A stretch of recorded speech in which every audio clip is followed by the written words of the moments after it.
Hello, young fellows. Today we bring another terrifying story. We all know that prisons can be places with a very hostile environment, with tough people who have committed all kinds of violent acts. But could it be possible that something makes even the toughest of inmates cry like a baby? Come with me to listen to this horror story. A few years ago, I worked in a state prison in the South. I cannot give the exact location. I prefer to remain anonymous. Compared to other prisons, the inmates were not that troublesome. Although from time to time there were problems or some type of disturbance, usually due to conflicts between the prisoners. Even so, since I started working there in that prison, there had never been any riots. We had everything under strict control. We already took into account who the most violent inmates were, the most problematic, those who, although they did not cause disturbances, always tended to commit some infraction. On the other hand, we also knew who was simply serving time waiting for the years to pass. On October 3rd, 2014, an inmate arrived who would change everything. I would like to give his name, but I would be violating several rules by doing so. I can only say that he had a name that seemed to be from a Native American, and his appearance confirmed it. It was a 35-year-old man. My companions told me that when he was arrested he was completely naked. When he was transferred to the prison where I was, I remember that he had a very hostile look. He had threatening brown eyes. Once he looked you in the eyes, he didn't take his eyes off you until you did. That subject seemed to have a terrible thirst for blood, as if he were a rabid animal. He had been arrested for disturbing public order and attacking a family. They explained to me that he had lunged at a man and bit his arm savagely.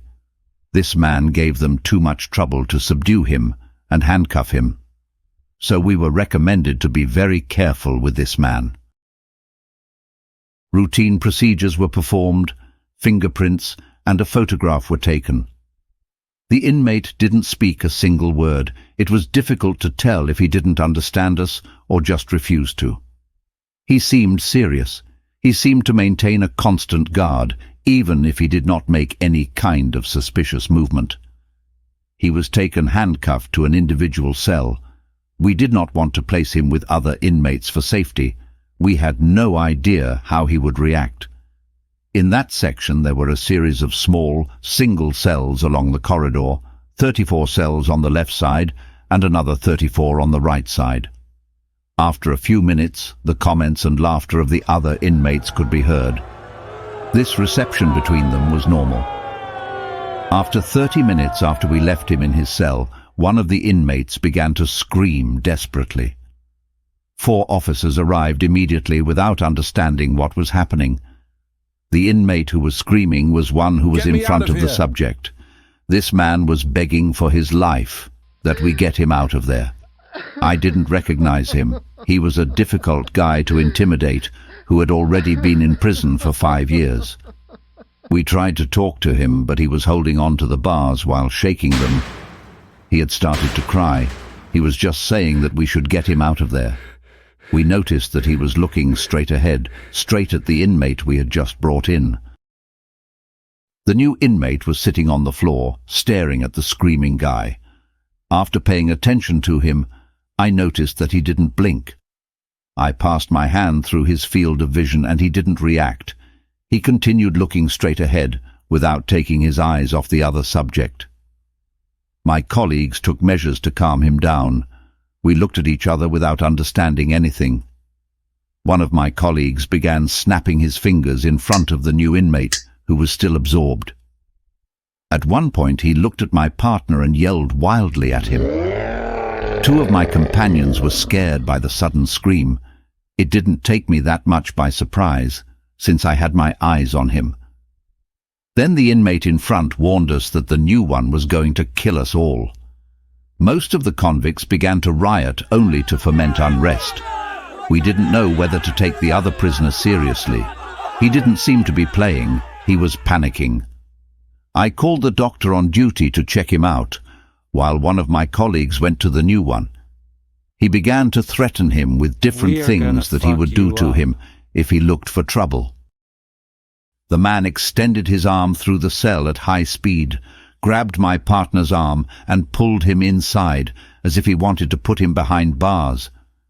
I remember the sound of his face hitting the bars to this day.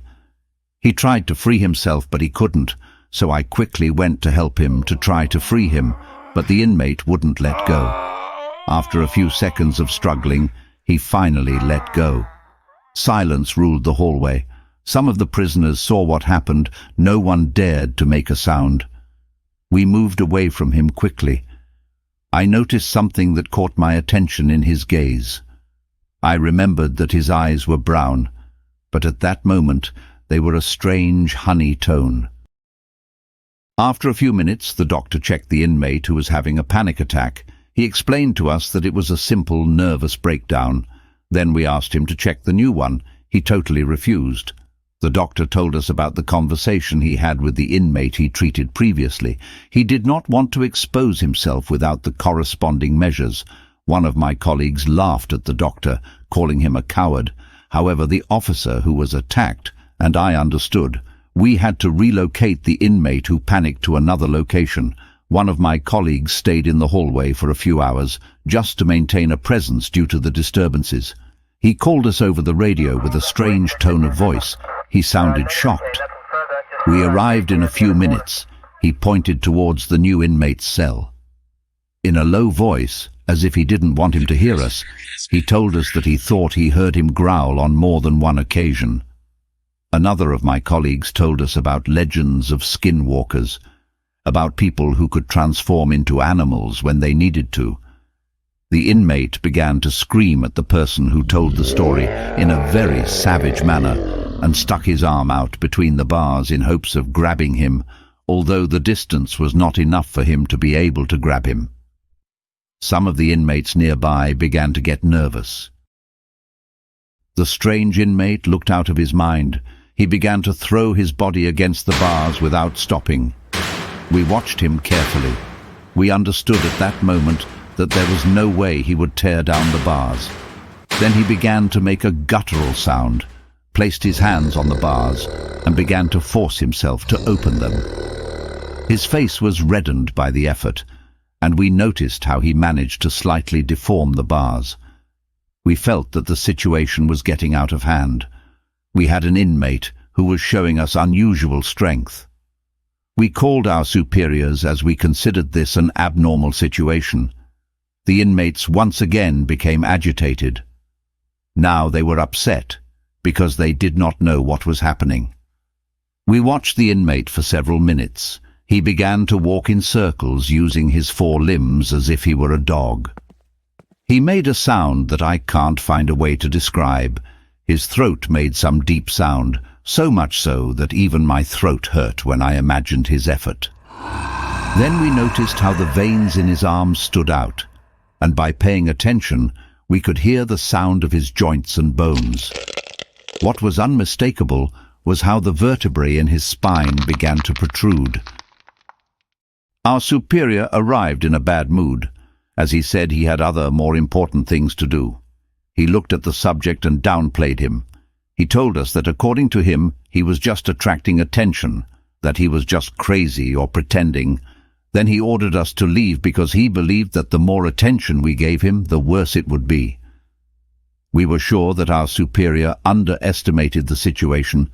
We showed him the forced bars, although it was very little. The necessary force was too much. He turned around and left, forbidding us to bother him with that topic again. Nonsense? I felt uneasy anyway. His wounds had to be treated, but none of us would dare enter the cell and subdue him. We should use tranquilizers to be able to assist him safely, but our superior had already ordered us to put the matter aside.